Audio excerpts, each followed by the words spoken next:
मुंबईची राणीबाग आज विशेष फुलांनी सजलेली आहे आणि त्याचं कारण म्हणजे मुंबईचा पुष्पोत्सव।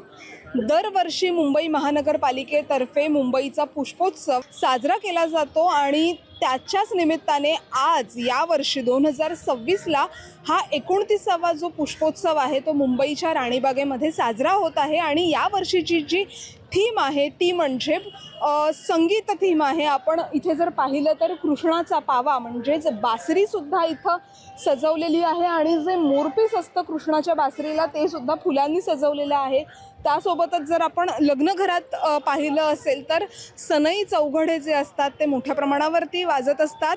त्याचसोबत ढोलकी आहे, टाळ आहे आणि सरस्वतीच्या हातामध्ये असलेली वीणा सुद्धा या फुलांनी सजवलेली आहे। जर आपण दुसऱ्या बाजूला बघितलं तर एकीकडे तुतारी जी आहे ती सुद्धा दिसते आहे। तुतारीसोबतच संगीताचा रियाज करताना मोठ्या प्रमाणावर ज्या वाद्याचा वापर होतो ती पेटी सुद्धा इथं आहे।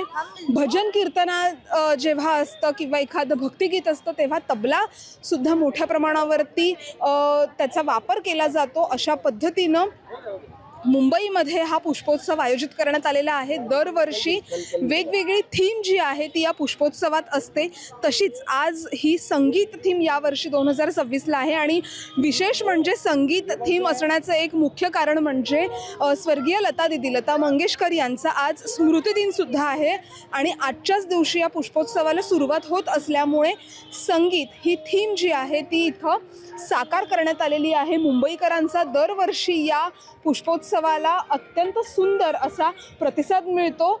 झाकीर हुसेन यांचं सुद्धा जे एक चित्र आहे किंवा फुलांनी सजावट करून त्यांची जी प्रतिमा आहे ती साकारण्याचा प्रयत्न या ठिकाणी केलेला आहे। जर आपण पाहिलं तर तंबोरा सुद्धा इथं आहे आणि कोणत्याही लाईव्ह कॉन्सर्टमध्ये किंवा तरुणाईला आकर्षित करणारं वाद्य म्हणजे गिटार, तर ही गिटार सुद्धा इथं मोठ्या प्रमाणावरती फुलांच्या सजावटींनी ज्या काही वस्तू तयार केलेल्या आहेत किंवा जी वाद्य तयार केलेली आहे त्यामध्ये ह्या गिटारचा सुद्धा समावेश आहे। जर आपण पाहिलं तर मुंबईमध्ये दरवर्षी हा पुष्पोत्सव साजरा होतो। तरुणांसाठी सेल्फी पॉईंट सुद्धा या ठिकाणी आयोजित करण्यात आलेला आहे, साकार करण्यात आलेला आहे।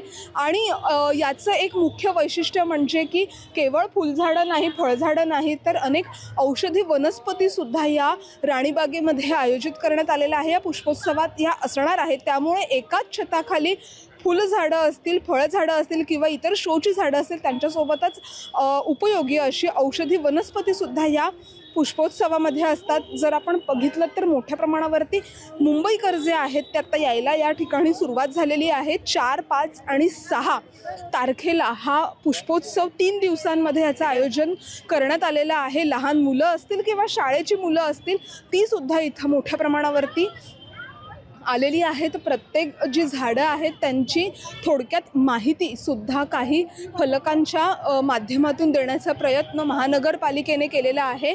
आणि जर आपण बघितलं तर इथं काही छान कलाकृती ज्या आहेत त्यासुद्धा आपल्याला पाहायला मिळत आहेत।